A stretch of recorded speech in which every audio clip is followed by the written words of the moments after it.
ওম শান্তি। আজকের তারিখ হলো 29শে মার্চ 2025। প্রাত মুরলি ওম শান্তি বাপ-দাদা মধুবন। আজকের মুরলিতে বাবা বলেছেন, মিষ্টি বাচ্চারা, জ্ঞানের মাধ্যমে তোমাদের সঠিক জাগৃতি এসেছে। তোমরা নিজেদের 84 জন্মকই নিরাকার এবং সাকার পিতাকে জানো, তাই তোমাদের বিভ্রান্ত হয়ে ছোটাছুটি বন্ধ হয়ে গেছে। প্রশ্ন: ঈশ্বরের মতিগতি সম্পূর্ণ আলাদা, এ কথা কেন বলা হয়? গায়ন হয়েছে। উত্তর: কারণ তিনি এমন মত শ্রীমত দেন, যার দ্বারা তোমরা ব্রাহ্মণরা সর্বকিছুর ঊর্ধ্বে অর্থাৎ পৃথক হয়ে যাও। তোমাদের সকলের মত এক হয়ে যায়। একমাত্র ঈশ্বরই আছেন যিনি সকলের সদ্গতি করেন, পূজারী থেকে পূজ্যে পরিণত করেন, তাই তার মতিগতি সম্পূর্ণ আলাদা। বাচ্চারা যা তোমরা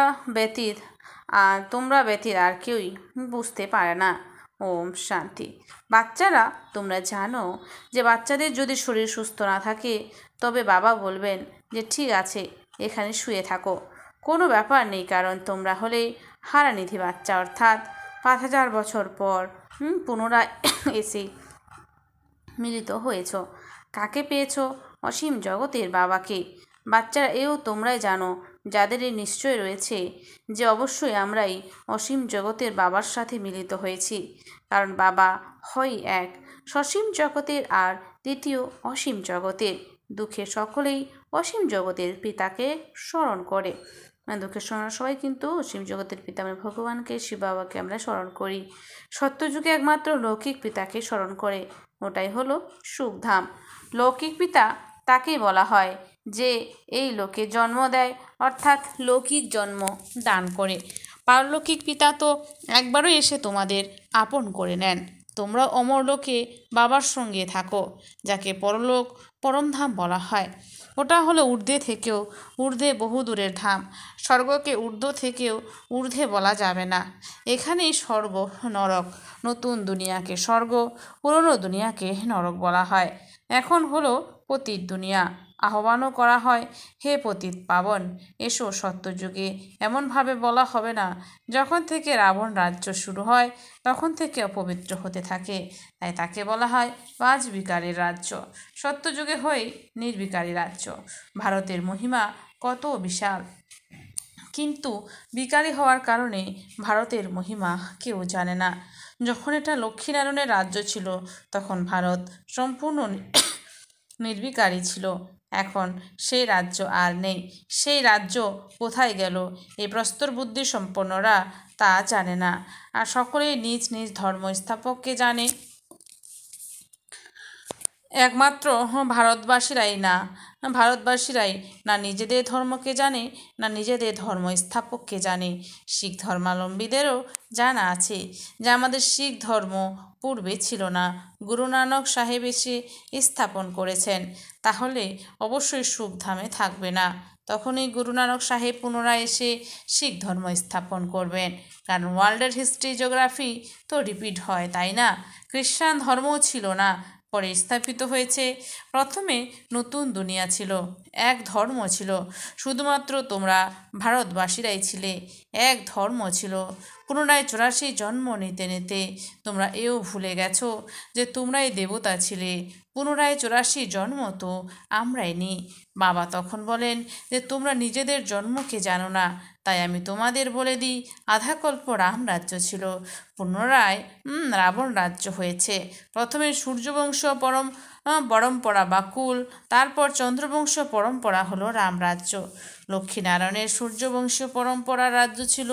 যারা সূর্যবংশ লক্ষ্মীনারায়ণ কুলের ছিল, তারাই 84 জন্ম নিতে নিতে এখন রাবণ কুলের হয়ে গেছে। পূর্বে পুণ্যাত্মা কুলের ছিল, এখন পাপাত্মা কুলের হয়ে গেছে। 84 জন্ম নিয়েছে, আর তারা অজ্ঞানীরা তো বলে 84 লক্ষ। এখন কে বসে 84 লক্ষের বিচার অর্থাৎ হিসেব করবে? তাই কোনো বিচার মন্থন করেই না।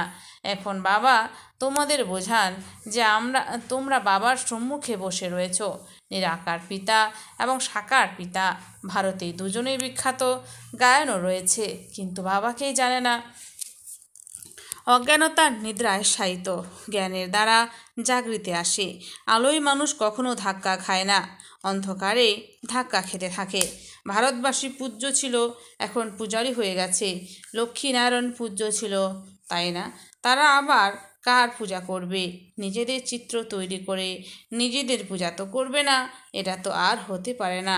বাচ্চারা, তোমরাই জানো যে আমরা পূজ্য ছিলাম, কিভাবে পুনরায় পূজারি হয়েছি এ কথা আর কেউ বুঝতে পারে না। বাবাই বোঝান, তাই তিনি বললেনও যে ঈশ্বরের মতিগতি সম্পূর্ণ আলাদা। বাচ্চারা, তোমরা এখন জেনেছো যে বাবা সমগ্র দুনিয়ার থেকে আমাদের মতিগতি একেবারে পৃথক করে দেন। সমগ্র দুনিয়ায় অনেক মতান্তর রয়েছে। এখানে তোমাদের ব্রাহ্মণদেরই মত এক। ঈশ্বরের মতি এবং গতি অর্থাৎ সদ্গতি দাতা হলেন অদ্বিতীয় পিতা। গায়নও করা হয় সকলের সদ্গতি দাতা রাম, কিন্তু জানে না যে রাম কাকে বলা হয়।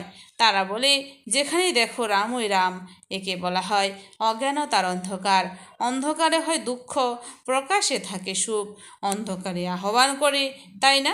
ঈশ্বরীয় বন্দনা বন্দেগী করার অর্থ হলো বাবাকে আহ্বান করা। ভিক্ষা চায়, তাই না? এ তো দেবতাদের মন্দিরে গিয়ে ভিক্ষা চাওয়া হয়ে গেল, তাই না? সত্যযুগে ভিক্ষা চাওয়ার প্রয়োজনই নেই। ভিখারিকে ইনসলভেন্ট বলা হয়। সত্যযুগে তোমরা কত সলভেন্ট ছিলে, সমৃদ্ধশালী, তাকেই বলা হয় সলভেন্ট, সমৃদ্ধি। ভারত এখন হলো ইনসলভেন্ট, কাঙ্গাল। এও কেউ বোঝে না। কল্পের আয়ু উল্টো পাল্টা লিখে দেওয়ার জন্য মানুষের মাথায় ঘুরে গেছে। বাবা অতি প্রেমপূর্বক বসে বোঝান। কল্পপূর্বেও বাচ্চাদের বুঝিয়েছিলেন যে আমাকে অর্থাৎ পতিত পাবন বাবাকে স্মরণ করো, তাহলেই পবিত্র হয়ে যাবে। অপবিত্র কিভাবে হয়েছ? বিকারের খাত পড়ে রয়েছে সকল মানুষের মধ্যেই। জং ধরে গেছে, এখন সেই জং কিভাবে অপসারিত হবে? আমাকে স্মরণ করো। দেহ অভিমান পরিত্যাগ করে দেহি অভিমানী হও। নিজেকে আত্মা নিশ্চয় করো। প্রথমে তোমরা হলে আত্মা, তারপর শরীর ধারণ করো। আত্মা অবিনাশী, শরীরের মৃত্যু হয়ে যায়। সত্যযুগকে বলা হয় অমরলোক, কলিযুগকে বলা হয় মৃত্যুলোক। দুনিয়া একথা কেউ জানে না যে অমরলোক ছিল পুনরায় তা মৃত্যুলোক কিভাবে পরিণত হলো। অমরলোক অর্থাৎ যেখানে অকাল মৃত্যু হয় না, সেখানে আয়ু দীর্ঘ হয়, ওটাই হলো পবিত্র দুনিয়া। তোমরা হলে রাজ ঋষি। ঋষি পবিত্রকে বলা হয়। তোমাদের পবিত্র কে বানাচ্ছেন? ওদের করেছে শঙ্করাচার্য। তোমাদের করেছেন শিবাচার্য। ওদের করেছে শঙ্করাচার্য, আমাদের করেছে শিবাচার্য। ইনি কোনো কিছু পড়েনি, এনার মাধ্যমে শিব বাবা এসে তোমাদের পড়ান। শঙ্করাচার্য তো মাতৃগর্ভ থেকে জন্ম নিয়েছে, ওপর থেকে অবতরিত হয়নি। শঙ্করাচার্য মাতৃগর্ভে জন্ম নিয়েছে। বাবা তো এনার মধ্যে প্রবেশ করেন, আসেন, যান। মালিক তিনি, যার মধ্যে চান তার মধ্যেই যেতে পারেন। চারটার উপরে কি হচ্ছে? মালিক যেতে পারে। বাবা বুঝিয়েছেন, কারোর কল্যাণার্থে আমি প্রবেশ করি, আসি তো সেই পতিত শরীরেই, তাই না? অনেকের কল্যাণ করি। বাচ্চাদের বুঝিয়েছি, মায়াও কম অর্থাৎ দুর্বল নয়। কখনো কখনো ধ্যানের মধ্যে মায়া প্রবেশ করে উল্টাপাল্টা বলায়, তাই বাচ্চাদের অনেক সচেতন থাকতে হবে। অনেকের মধ্যে মায়া যখন প্রবেশ করে তখন বলে যে আমি শিব, আমি অমুক। মায়া অত্যন্ত শয়তান, অতি মন্দ। সমজদার অর্থাৎ অনুভবী বাচ্চারা ভালোভাবে বুঝে যায় যে এর মধ্যে কে প্রবেশ করেছে। এই শরীর ব্রহ্মার তো ওনার জন্যই ধার্য করা হয়েছে, তাই না? তাহলে আমরা অন্যের কথা শুনবো কেন? যদি শুনো তাহলে বাবাকে জিজ্ঞাসা করে নাও যে কথা সঠিক এ সঠিক নয়। বাবা তৎক্ষণাৎ বুঝিয়ে দেবেন। অনেক ব্রাহ্মণেরাও এসব কথা বুঝতে পারে না যে এসব কি। কারোর মধ্যে তো এমনভাবে প্রবেশ করে যে চড়ও মেরে দেয়, গালিও দিতে থাকে। এখন বাবা কি গালি দেবেন না তা দেবেন না, এইসব কথাও অনেক বাচ্চারা বুঝতে পারে না। ফার্স্ট ক্লাস অর্থাৎ মহারথী বাচ্চারাও কখনো ভুলে যায়। সব কথাই জিজ্ঞাসা করা উচিত, কারণ অনেকের মধ্যেই মায়া প্রবেশ করে যায়। তখন ধ্যানমগ্ন হয়ে কি বলতে থাকে, এতেও অনেক সতর্ক হওয়া উচিত। বাবাকে সম্পূর্ণ সমাচার দিতে হবে। অমুকের মধ্যে মাম্মা আসেন, অমুকের মধ্যে বাবা আসেন। বাবার একমাত্র আজ্ঞা হলো এ সমস্ত কথা পরিত্যাগ করে মামেকম স্মরণ করো, বাবাকে আর সৃষ্টিচক্রকে স্মরণ করো। রচয়িতা এবং রচনাকে যারা স্মরণ করে তাদের মুখমণ্ডল সদাই প্রফুল্লিত থাকবে। অনেকে রয়েছেন যারা বাবাকে স্মরণ করে না, অত্যন্ত কঠিন কর্মবন্ধন রয়েছে। বিবেক বলে তখন বাবাকে পেয়েছি আর তিনি বলেছেন যে আমাকে স্মরণ করো, তখন কেন আমরা স্মরণ করব না? কিছু হলেই বাবাকে জিজ্ঞাসা করো, বাবা বোঝাবেন যে কর্মবন্ধন তো এখনোই রয়ে গেছে, তাই না? কর্মাতীত অবস্থা যখন হয়ে যাবে তখন তোমরা সদাই প্রফুল্লিত থাকবে। ততক্ষণ পর্যন্ত কিছু না কিছু হতেই থাকে। এও জানো যে শিকারের মৃত্যু শিকারের জয়, কারোর সর্বনাশ কারোর পৌষ মাহাস, শিকারের মৃত্যু আর শিকারের জয়। বিনাশ হবেই, তোমরা ফরিস্তা হয়ে যাও বাচ্চারা। এই দুনিয়ায় তোমাদের আর বাকি অল্প দিন রয়েছে। পুনরায় তোমাদের এই স্থূল লোক মনে আসবে না। পুনরায় তো এই স্থূললোক মনে আসবে না। সূক্ষ্মলোকে আর মূল্যক অর্থাৎ পরমধামে স্মরণে আসবে। সূক্ষ্মলোকে নিবাসীদের বলা হয় ফরিস্তা, তা অতি অল্প সময়ের জন্য হও। যখন তোমরা কর্মাতীত অবস্থাকে প্রাপ্ত করো, সূক্ষ্মলোকে হাড় মাংস থাকে না। হাড় মাংস যদি না থাকে তাহলে বাকি কি আর থাকে? শুধুমাত্র সূক্ষ্ম শরীর থাকে। এমনও নয় যে নিরাকার হয়ে যায়, না, সূক্ষ্ম আকার থাকে। ওখানকার ভাষা মুভি অর্থাৎ নির্বাক চলচ্চিত্র চলে। আত্মা শব্দ থেকে শব্দের জগতের ঊর্ধ্বে বা উপরে থাকে, তাকে বলা হয় সূক্ষ্ম সংসার। সেখানে সূক্ষ্ম আওয়াজ হয়, এখানে হলো টকি অর্থাৎ সবাক। পুনরায় হলো মুভি, তারপরে আসে সাইলেন্স। এখানে কথা বলা হয় এ হলো ড্রামার পূর্ব নির্ধারিত পাঠ। ওখানে থাকে সাইলেন্স, ওটা হলো মুভি, আর এটা হলো টকি। এই তিন লোকেরও স্মরণকারী কোনো বিরল ব্যক্তি হবেন। বাবা বলেন বাচ্চা শান্তি ভোগ থেকে মুক্ত হওয়ার জন্য অত্যন্ত পক্ষে 8 ঘন্টা কর্মযোগী হয়ে কর্ম করো, 8 ঘন্টা বিশ্রাম করো, আর 8 ঘন্টা বাবাকে স্মরণ করো। এমন অভ্যাসের দ্বারা তোমরা পবিত্র হয়ে যাবে। নিদ্রা অবস্থায় থাকা এ কোনো বাবার স্মরণ নয়। এমনও যেন কেউ মনে না করে যে আমরা বাবারই সন্তান, তাই না? তাহলে স্মরণ কি আর করব না? মানে বাবার সন্ধ্যা স্মরণ করবো না? বাবা তো বলেন যে আমাকে ওখানে স্মরণ করো, নিজেকে আত্মা নিশ্চয় করে আমাকে স্মরণ করো। যোগ বলে দ্বারা যতক্ষণ না পর্যন্ত তোমরা পবিত্র হচ্ছ ততক্ষণ পর্যন্ত তোমরা ঘরেও ফিরে যেতে পারবে না। আর তা না হলে সাজা ভোগ করে যেতে হবে, সূক্ষ্মলোক মূললোকেও যেতে হবে, পুনরায় স্বর্গে আসতে হবে। বাবা বুঝিয়েছেন যে ভবিষ্যতে সংবাদপত্র পড়বে, এখনও অনেক সময় আছে। এত রাজধানী স্থাপিত হচ্ছে দক্ষিণ পূর্ব পশ্চিম ভারতে, তো কত সংবাদপত্রের মাধ্যমেই আওয়াজ অর্থাৎ খবর চারিদিকে ছড়িয়ে পড়বে। বাবা বলেন আমাকে স্মরণ করো তবেই তোমাদের পাপ খণ্ডিত হবে। আহ্বানও করে, হে পতিত পাবন লিবারেটর, মুক্তিদাতা, আমাদের দুঃখ থেকে মুক্ত করো। বাচ্চারা জানে যে ড্রামার প্ল্যান অনুযায়ী বিনাশ হতেই হবে। এই লড়াইয়ের পর পুনরায় শান্তি আসবে। সুখধাম হয়ে যাবে, সব উথাল পাথাল হয়ে যাবে। সত্যযুগে হয় এক ধর্ম, কলিযুগে অনেক ধর্ম, এ তো যে কেউই বুঝতে পারে। সর্বপ্রথমে আদি সনাতন দেবী দেবতা ধর্ম ছিল। যখন সূর্যবংশীয়রা ছিল তখন চন্দ্রবংশীয়রা ছিল না। চন্দ্রবংশীয়রা পরে আসে, পরে এই দেবী দেবতা ধর্ম প্রায় লুপ্ত হয়ে যায়। পরে অন্যান্য ধর্মাবলম্বীরা আসে, সেও যতক্ষণ না পর্যন্ত তাদের সংস্থা বৃদ্ধি পায় ততক্ষণ পর্যন্ত কি জানা যায় না। বাচ্চারা, এখন তোমরাই সৃষ্টির আদিম অন্তকে জানো। তোমাদের জিজ্ঞাসা করবে যে সিঁড়িতে শুধু ভারতবাসীদেরই কেন দেখানো হয়েছে? বলো, এই খেলা ভারতেই হয়। আধা গল্প চলে ওদের, মানে দেবী দেবতা পাঠ, বাকি দাপর কলিযুগে অন্যান্য সব ধর্ম আসে সৃষ্টিচক্রে। গোলকে সমগ্র নলেজ রয়েছে।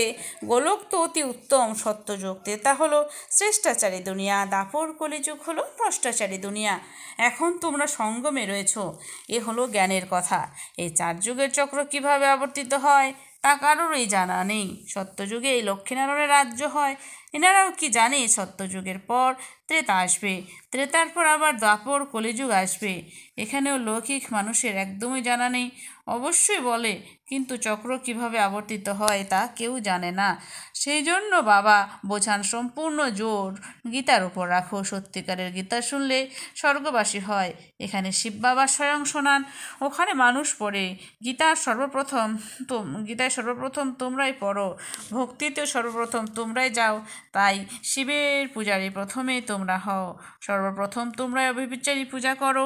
অদ্বিতীয় শিব বাবা। আর কারোর ক্ষমতা আছে কি সোমনাথ মন্দির তৈরি করার? না, তা নেই। বোর্ডে কত রকমের কথা লিখতে পারা যায়। এও লেখা যায় যে ভারতবাসীরা সত্যিকারের গীতা শুনলেই সত্যখণ্ডের মালিক হয়। বাচ্চারা, এখন তোমরা জানো যে আমরা সত্যিকারের গীতা শুনে স্বর্গবাসী হচ্ছি।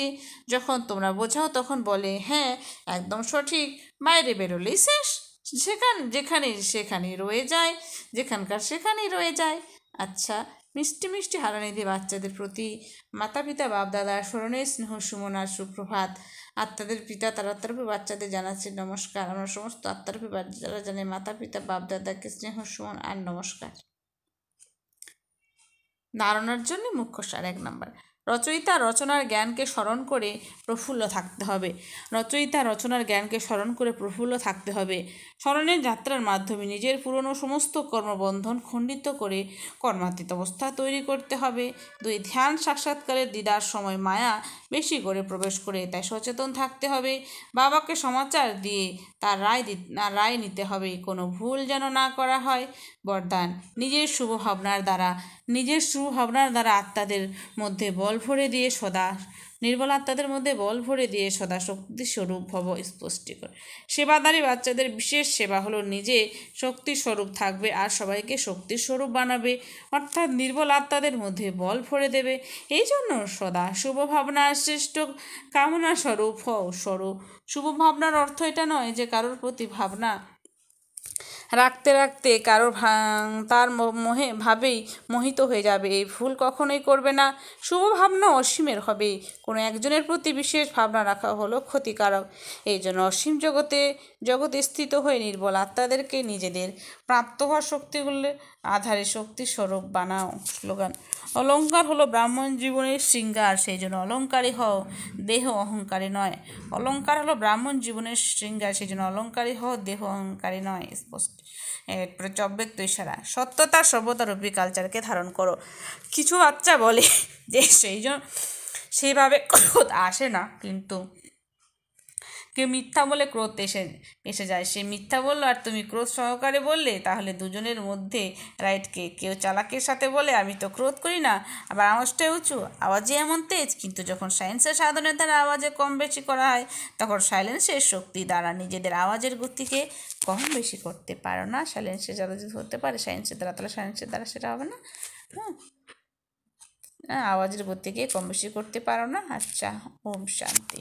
ধন্যবাদ বাবা আজকের এই সুন্দর মিষ্টি মূল্যের জন্য।